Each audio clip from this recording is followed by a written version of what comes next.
RSS ಅನ್ನುವಂತಹ ಸ್ವಯಂ ಸೇವಕ ಸಂಘವನ್ನ ಇಲ್ಲಿಯವರೆಗೂ 3 ಬಾರಿ ನಿಷೇಧ ಮಾಡಲಾಗಿತ್ತು. ಆದರೂ ಕೂಡ ಅದನ್ನೆಲ್ಲವನ್ನು ಮೆಟ್ಟಿ ನಿಂತು RSS ಸ್ವಯಂ ಸೇವಕ ಸಂಘ ಇನ್ನೂ ಚಾಲ್ತಿಯಲ್ಲಿದೆ. ಯಾಕೆ ಇದನ್ನು ನಿಷೇಧ ಮಾಡಲಾಗಿತ್ತು ಮತ್ತು ಯಾವ್ಯಾವ ರಾಜಕಾರಣಿಗಳು ನಿಷೇಧ ಮಾಡಿದ್ರು, ಈಗ ಈ ಮರಿ ಪ್ರಿಯಾಂಕಾ ಖರ್ಗೆ ನಿಷೇಧ ಮಾಡ್ತೀನಿ ಅಂತ ಹೊರಟಿರುವಂತಹ ವಿಚಾರದ ಬಗ್ಗೆ ನಾನು ನೇರವಾಗಿ ಮಾತನಾಡ್ತಾ ಇದರ ರಾಜಕೀಯದಲ್ಲಿ ಮತ್ತು RSSನ ವ್ಯಕ್ತಿತ್ವ ಮತ್ತು ವ್ಯವಸ್ಥಿತ ಹೇಗಿದೆ ಅನ್ನೋದನ್ನು ನಿಮ್ಮ ಮುಂದೆ ಕಂಪ್ಲೀಟ್ ಆಗಿ ನಾನು ತಿಳಿಸ್ತಾ ಹೋಗ್ತೀನಿ. ಸತತ 3 ಬಾರಿ ಬ್ಯಾನ್ ಆಗಿರ್ತಕ್ಕಂಥ ಮತ್ತು ನಿಷೇಧವಾಗಿರ್ತಕ್ಕಂಥ ರಾಷ್ಟ್ರೀಯ ಸ್ವಯಂ ಸೇವಕ ಸಂಘ RSS ಇನ್ನೂವರೆಗೂ ಚಾಲ್ತಿಯಲ್ಲಿ ಹೇಗಿದೆ, ಯಾರಿದನ್ನ ನಿಷೇಧ ಮಾಡ್ಲಿಕ್ಕೆ ನೋಡಿದ್ರು, ಬನ್ನಿ ನಿಮಗೆ ತೋರಿಸ್ತಾ ಹೋಗ್ತೀನಿ.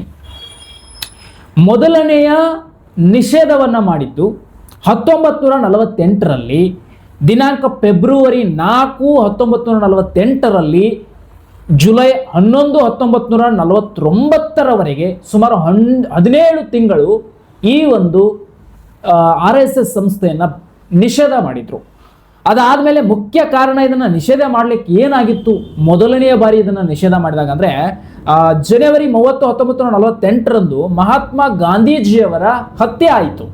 ನಾಥುರಾಮ್ ಗೋಡ್ಸೆ ಅವರು ಅವರನ್ನು ಶೂಟ್ ಮಾಡಿದ್ರು. ಯಾಕೆ ಆ ನಾಥುರಾಮ್ ಗೋಡ್ಸೆ ಅವರು ಗಾಂಧೀಜಿಯವರನ್ನ ಹತ್ಯೆ ಮಾಡಿದಂಥ ಸಂದರ್ಭದಲ್ಲಿ RSS ಅನ್ನು ನಿಷೇಧ ಮಾಡಲಾಗಿತ್ತು ಅಂದರೆ ನಾಥುರಾಮ್ ಗೋಡ್ಸೆ ಅವರು ಈ RSSನ ಸಂಸ್ಥೆಯಲ್ಲಿ ಅವರು ಕೂಡ ಕೆಲಸ ಮಾಡಿದ್ರು, RSSನ ಒಂದು ಭಾಗ ಆಗಿದ್ರು. ಹಾಗಾಗಿ ನಾಥುರಾಮ್ ಗೋಡ್ಸೆ ಕೋಮವಾದಿ ಮತ್ತು ಗಲಭೆ ಎಬ್ಬಿಸುವಂತಹ ಅಶಾಂತಿಯನ್ನು ಉಂಟು ಮಾಡುವಂತಹ ನಾಯಕ. ಹಾಗಾಗಿ ಆತ RSSನಲ್ಲಿ ಮೂಲದಿಂದ ಬಂದಂಥವನು. ಹಾಗಾಗಿ RSSನ ಬ್ಯಾನ್ ಮಾಡಿ, ನಿಷೇಧ ಮಾಡಿ ಅಂತ ಮಾಡಿದ್ರು. ಅದಾದಮೇಲೆ ಅದನ್ನೆಲ್ಲ ಸರಿಯಾಗಿ ತನಿಖೆ ನಡೆಸಿದ್ರು. RSS ಮಾಡಿರೋದಾ ಅಥವಾ ಬೇರೆ ಏನಾದರೂ ನಡೆದಿದೆಯಾ ಅಂತ ನೋಡಿದಾಗ ಇದು RSSನ ಸಂಸ್ಥೆಗೆ ಯಾವುದೇ ಸಂಬಂಧಪಟ್ಟಿಲ್ಲ ಅಂತ ಗೊತ್ತಾದಾಗ ನಿಷೇಧವನ್ನು ಹಿಂಪಡೆದ್ರು. ಆ ಒಂದು ನಿಷೇಧ ಹಿಂಪಡೆದಂತಹ ದಿನಾಂಕ ಜುಲೈ 11, 1949ರಂದು RSS ತನ್ನದೇ ಆದ ಲಿಖಿತ ಏನು ಸಂವಿಧಾನವನ್ನು ಅಳವಡಿಸಿಕೊಳ್ಬೇಕು ಅಂತ ಹೇಳಿ ಮತ್ತು ಕೇವಲ ಸಾಂಸ್ಕೃತಿಕ ಆ ಒಂದು ಸಂಘಟನೆಯಾಗಿ ಮುಂದುವರಿಬೇಕು ಎಂಬ ಷರತ್ತಿನೊಂದಿಗೆ ಅದನ್ನ ಹಿಂಪಡೆದರು. ಇದು ಇನ್ನು ಅದೇ ಸಮಯದ ಪ್ರಮುಖ 3 ರಾಜಕಾರಣಿಗಳು ಕೂಡ ಇಲ್ಲಿ ನಮಗೆ ಉಲ್ಲೇಖ ಆಗ್ತಾರೆ. ಯಾರ್ಯಾರು ಅಂದ್ರೆ ಜವಾಹರ್ಲಾಲ್ ನೆಹರು RSSನ ಬ್ಯಾನ್ ಮಾಡ್ತಕ್ಕಂಥ ಸಂದರ್ಭದಲ್ಲಿ ಕೈ ಜೋಡಿಸಿದಂಥ ನಾಯಕ. ಅದರ ಜೊತೆಗೆ ಇಂದಿರಾ ಗಾಂಧಿ ಕೂಡ ಹೌದು, ಇಂದಿರಾ ಗಾಂಧಿ ಕೂಡ ಈ ಒಂದು RSS ಅನ್ನ ಬ್ಯಾನ್ ಮಾಡಲಿಕ್ಕೆ ಪ್ರಯತ್ನ ಪಟ್ಟಿದ್ದಾರೆ ಅನ್ನುವ ಲೆಕ್ಕಾಚಾರ ಇದೆ. ಅದು ಕೂಡ ಇತಿಹಾಸ ಇದೆ. ಅದಾದಮೇಲೆ ನೋಡಿ ಮತ್ತೆ ಸರ್ದಾರ್ ವಲ್ಲಭಾಯಿ ಪಟೇಲ್ ಇವರು ಕೂಡ RSSನ ಬ್ಯಾನ್ ಮಾಡಲಿಕ್ಕೆ ನೋಡಿದ್ರು ಅನ್ನುವಂಥ ಒಂದಿಷ್ಟು ವಿಚಾರಗಳು ಕೂಡ ಲಿಖಿತವಾಗಿದೆ. ಇದು ಮೊದಲನೆಯ ನಿಷೇಧವನ್ನ ಮಾಡಬೇಕಾದ್ರೆ ಇಷ್ಟೆಲ್ಲ ನಡೆದು ಹೋಯಿತು. ಇನ್ನು ಎರಡನೆಯ ಬಾರಿ ಮತ್ತೆ RSS ಅನ್ನ ನಿಷೇಧ ಮಾಡಿದ್ರು. ಯಾಕೆ ನಿಷೇಧ ಮಾಡಿದ್ರು, ಎಷ್ಟರಲ್ಲಿ ನಿಷೇಧ ಮಾಡಿದ್ರು ಅಂದರೆ 1975ರಲ್ಲಿ ತುರ್ತು ಪರಿಸ್ಥಿತಿ. ದಿನಾಂಕ 4 ಜುಲೈ 1975ರಿಂದ ಮಾರ್ಚ್ 22, 1997ರವರೆಗೆ ಸುಮಾರು 21 ತಿಂಗಳು ನಿಷೇಧ ಮಾಡಿದ್ರು, ಎರಡನೇ ಬಾರಿ ಕೂಡ. ಅದಾದಮೇಲೆ ಇದಕ್ಕೆ ಮುಖ್ಯ ಕಾರಣ ಇತ್ತು. ಏನಿತ್ತು, ಪ್ರಧಾನಿ ಇಂದಿರಾ ಗಾಂಧಿ ಅವರು ದೇಶದ ತುರ್ತು ಪರಿಸ್ಥಿತಿ ಎಮರ್ಜೆನ್ಸಿ ಘೋಷಿಸಿದ್ರು. ಆ ಸಮಯದಲ್ಲಿ ಸರ್ಕಾರದ ವಿರುದ್ಧ ಧ್ವನಿ ಎತ್ತಿದ್ದು ಮತ್ತು ಪ್ರಜಾಪ್ರಭುತ್ವದ ಪರ ನಿಂತಿದ್ದು ಈ RSS. ಹಾಗಾಗಿ ಹೋರಾಡುತ್ತಿದ್ದಂಥ RSS ಸೇರಿದಂತೆ ಹಲವು ಸಂಘಟನೆಗಳನ್ನು ಬ್ಯಾನ್ ಮಾಡಲಾಗಿತ್ತು. ಇವ್ರ ಪರ ಏನು ಹೋರಾಟ ಮಾಡಿದ್ರು, ಇವರ ವಿರುದ್ಧ ಏನು ಹೋರಾಟ ಮಾಡಿದ್ರು, ಸಾಕಷ್ಟು ಸಂಸ್ಥೆಗಳನ್ನ ಸಂಘಗಳನ್ನ ಬ್ಯಾನ್ ಮಾಡಿದ್ರು. ಅದ್ರ ಜೊತೆಗೆ RSS ಅನ್ನು ಕೂಡ ಬ್ಯಾನ್ ಮಾಡಿದ್ರು. ಆದರೆ ನಿಷೇಧ ಹಿಂಪಡೆದ್ರು. ಮತ್ತೆ ಯಾಕೆ ನಿಷೇಧ ಹಿಂಪಡೆದ್ರು, ಎಷ್ಟರಲ್ಲಿ ಅಂತ ಹೇಳ್ತೀವಿ ಕೇಳಿ. ಮಾರ್ಚ್ 22, 1997ರಂದು ದೇಶದಲ್ಲಿ ತುರ್ತು ಪರಿಸ್ಥಿತಿ ಅಂತ್ಯಗೊಂಡು ಇಂದಿರಾ ಗಾಂಧಿ ಸರ್ಕಾರ ಪತನವಾದ ತಕ್ಷಣ ಹೊಸದಾಗಿ ಬಂದ ಜನತಾ ಪಾರ್ಟಿ ಏನ್ ಮಾಡ್ತು ಅಂದ್ರೆ, ಜನತಾ ಪಕ್ಷದ ಸರ್ಕಾರ ಏನ್ ಮಾಡ್ತು ಅಂದ್ರೆ ಈ ನಿಷೇಧವನ್ನ ಹಿಂಪಡಿತು. ಅವಾಗ ಮತ್ತೆ ಇಂದಿರಾ ಗಾಂಧಿ ಅವರಿಗೆ ಪೆಟ್ಟು ಬಿತ್ತು. ಆ ಸಮಯದ ಪ್ರಮುಖ ಮತ್ತೆ 3 ರಾಜಕಾರಣಿಗಳಿದ್ರು. ಇಂದಿರಾ ಗಾಂಧಿ ಆಗಿನ ಪ್ರಧಾನಮಂತ್ರಿ ನಿಷೇಧ ಹೇರಿದವರಾಗಿದ್ರು. ಆಮೇಲೆ ಜಯಪ್ರಕಾಶ್ ನಾರಾಯಣ್ JP ತುರ್ತು ಪರಿಸ್ಥಿತಿಯ ವಿರುದ್ಧ ಹೋರಾಡಿ ಪ್ರಮುಖ ನಾಯಕ ಈತ. ಮುರಾರ್ಜಿ ದೇಸಾಯಿ, ಚೌಧರಿ ಚರಣ್ ಸಿಂಗ್ ನಿಷೇಧ ಹಿಂಪಡೆದ ಜನತಾ ಪಕ್ಷದ ಸರ್ಕಾರದ ಪ್ರಮುಖ ನಾಯಕರು ಯಾರು ಹೇಳಿ? ಮುರಾರ್ಜಿ ದೇಸಾಯಿ ಮತ್ತು ಚೌಧರಿ ಚರಣ್ ಸಿಂಗ್ ಇವರು ಮತ್ತೆ ಹಿಂಪಡ್ಕೊಂಡ್ರು ಈ RSS ಸಂಘ ಸಂಸ್ಥೆಯನ್ನ, ಸ್ವಯಂ ಸೇವಕ ಸಂಸ್ಥೆಯನ್ನ. ಅದಾದ್ಮೇಲೆ ಮೂರನೆಯ ಬಾರಿ ಕೂಡ ನಿಷೇಧ ಮಾಡಿದ್ರು. ಈ RSS ಸ್ವಯಂ ಸೇವಕ ಸಂಘ ಸಂಸ್ಥೆಯನ್ನ ಮೂರನೆಯ ಬಾರಿ ಕೂಡ ನಿಷೇಧ ಮಾಡಿದ್ರು. ಯಾವಾಗ ಅಂದ್ರೆ 1992ರಲ್ಲಿ ಈ ಒಂದು ಸಂಸ್ಥೆಯನ್ನ ನಿಷೇಧ ಮಾಡಿದ್ರು. ಆ ಟೈಮಿಂಗ್ ನಲ್ಲಿ ನೋಡಿ, ಡಿಸೆಂಬರ್ 10, 1992ರಿಂದ ಜೂನ್ 4, 1993ರವರೆಗೆ ಸುಮಾರು 6 ತಿಂಗಳು ಮತ್ತೆ ಇದನ್ನ ನಿಷೇಧ ಮಾಡಿದ್ರು. ಅದಾದ್ಮೇಲೆ ಇದಕ್ಕೆ ಕಾರಣಗಳು ಇದೆ. ಡಿಸೆಂಬರ್ 6, 1992ರಂದು ಏನಿದನ್ನ ನಿಷೇಧ ಮಾಡಿದ್ರು, ಅದಾದ್ಮೇಲೆ ಬಾಬ್ರಿ ಮಸೀದಿ ಧ್ವಂಸವಾಯಿತು. ಮತ್ತೆ ಈ ಘಟನೆಯಿಂದ ಅಂದ್ರೆ ಬಾಬ್ರಿ ಮಸೀದಿ ಧ್ವಂಸವಾದ ನಂತರವೇ ಇದನ್ನ ನಿಷೇಧ ಮಾಡಿತ್ತು. ಆಮೇಲೆ ದೇಶದಾದ್ಯಂತ ಕೋಮು ಗಲಭೆಗಳು ಇವೆಲ್ಲ ಹೇಳೋದಕ್ಕೆ ಶುರುವಾಯಿತು. ಆವಾಗ ಇದನ್ನ ಪರಿಸ್ಥಿತಿ ಹದಗೆಟ್ಟಿದೆ ಅಂತ ತಿಳ್ಕೊಂಡು ಈ ಕೋಮವಾದಿ RSS ಅಂತ ಹೇಳಿಕೊಂಡು ಆವಾಗಲೂ ಕೂಡ ಇದನ್ನ ನಿಷೇಧ ಮಾಡಿದ್ರು. ಇನ್ನು ಇದನ್ನ ಮತ್ತೆ ಹಿಂಪಡೆದ್ರು. ಯಾವಾಗ ಹಿಂಪಡೆದ್ರು ಅಂದ್ರೆ ಜೂನ್ 4, 1993ರಲ್ಲಿ ಬಹ್ರಿ ಟೆಬುಲೆನಲ್ ಅನ್ನುವಂಥ RSSನ ಬಾಬ್ರಿ ಮಸೀದಿ ಧ್ವಂಸದಲ್ಲಿ ನೇರವಾಗಿ ಭಾಗಿಯಾಗಿದ್ದೆ ಎನ್ನುವುದಕ್ಕೆ ಕೇಂದ್ರ ಸರ್ಕಾರ ಸರಿಯಾದ ಸಾಕ್ಷ್ಯಾಧಾರಗಳನ್ನು ಒದಗಿಸಲೇ ಇಲ್ಲ. ಬಾಬ್ರಿ ಮಸೀದಿಯಲ್ಲಿ RSSನ ಸಂಘ ಸಂಸ್ಥೆಗಳು ಭಾಗಿಯಾಗಿದೆ ಧ್ವಂಸ ಮಾಡಲಿಕ್ಕೆ ಅನ್ನುವಂಥದ್ದು ಯಾವುದೇ ಸಾಕ್ಷ್ಯಾಧಾರಗಳು ಒದಗಲಿಲ್ಲ, ಸಾಕ್ಷ್ಯಾಧಾರಗಳು ಇರಲಿಲ್ಲ. ಹಾಗಾಗಿ ಮತ್ತೆ ಇದನ್ನ ಹಿಂಪಡೆಯಲಾಯಿತು. ಇನ್ನು ಆ ಸಮಯದಲ್ಲಿ ಪ್ರಮುಖ ರಾಜಕಾರಣಿಗಳಿದ್ರು. PV ನರಸಿಂಹರಾವ್ ಆಗಿನ ಪ್ರಧಾನಮಂತ್ರಿ ನಿಷೇಧ ಹೇರಿದ್ರು, ಇವರು ನಿಷೇಧ ಮಾಡಿದ್ರು. ಅದಾದ್ಮೇಲೆ SB ಚೌಹಾಣ್ ಆಗಿನ ಕೇಂದ್ರ ಗೃಹ ಸಚಿವರಾಗಿದ್ರು. ಅದಾದ್ಮೇಲೆ ಲಾಲಕೃಷ್ಣ ಅಡ್ವಾಣಿ, ಅಟಲ್ ಬಿಹಾರಿ ವಾಜಪೇಯಿ ಆಗಿನ ವಿರೋಧ ಪಕ್ಷದ ಪ್ರಮುಖ ನಾಯಕರಾಗಿದ್ರು. ಅಂದ್ರೆ RSSನ ಪರವಾಗಿ ನಿಲ್ಲುವಂತಹ ಪ್ರಮುಖ ನಾಯಕರಾಗಿದ್ರು. RSSನ ಪರವಾಗಿ ನಿಂತ್ಕೊಂಡಿರುವಂತವರು ಅಟಲ್ ಬಿಹಾರಿ ವಾಜಪೇಯಿ. ಇನ್ನು ನೀವು ಇದನ್ನೆಲ್ಲ ಗಮನಿಸ್ತಾ ಬಂದ್ರೆ ಇಲ್ಲಿ ಗೊತ್ತಾಗತ್ತೆ, RSSನ ಬ್ಯಾನ್ ಮಾಡ್ಲಿಕ್ಕೆ ನೋಡಿದಂತಹ ದೊಡ್ಡ ದೊಡ್ಡ ರಾಜಕಾರಣಿಗಳು, ಇಂದಿರಾ ಗಾಂಧಿ, ಬೇರೆ ಬೇರೆ ಎಲ್ಲ ರಾಜಕಾರಣಿಗಳು, ಇನ್ನು ಇಂದಿರಾ ಗಾಂಧಿ ಅಂತೂ ಪಟ್ಟು ಬಿಡದೆ ಇದನ್ನ ಬ್ಯಾನ್ ಮಾಡ್ತೀನಿ ಅಂತ ನಿಂತ್ಕೊಂಡಿದ್ರು. ಯಾಕೆ? ಈಗ ಈ ಮಲ್ಲಿಕಾರ್ಜುನ ಖರ್ಗೆ ಪುತ್ರ ಪ್ರಿಯಾಂಕಾ ಖರ್ಗೆ ಇವರು ನಿಂತ್ಕೊಂಡಿದಾರಲ್ಲ, ಸೊ ಇದೇ ರೀತಿ ಬ್ಯಾನ್ ಮಾಡ್ಬಿಡ್ತೀನಿ ಅಂತ ಇಂದಿರಾ ಗಾಂಧಿ ಕೂಡ ನಿಂತ್ಕೊಂಡಿದ್ರು. ಆ ಟೈಮಿಂಗ್ ನಲ್ಲಿ ಮಲ್ಲಿಕಾರ್ಜುನ ಖರ್ಗೆ ಕೂಡ ಇದ್ರೋ ಏನು ಮಾಡಿದ್ರು ಬ್ಯಾನ್ ಮಾಡ್ತೀವಿ ಅಂತ ನಿಂತ್ಕೊಂಡಿದ್ರು ಅನ್ಸತ್ತೆ. ಆದ್ರೆ ತಂದೆ ಕೈಯಲ್ಲಿ ಬ್ಯಾನ್ ಮಾಡ್ಲಿಕ್ಕೆ ಆಗ್ಲಿಲ್ಲ.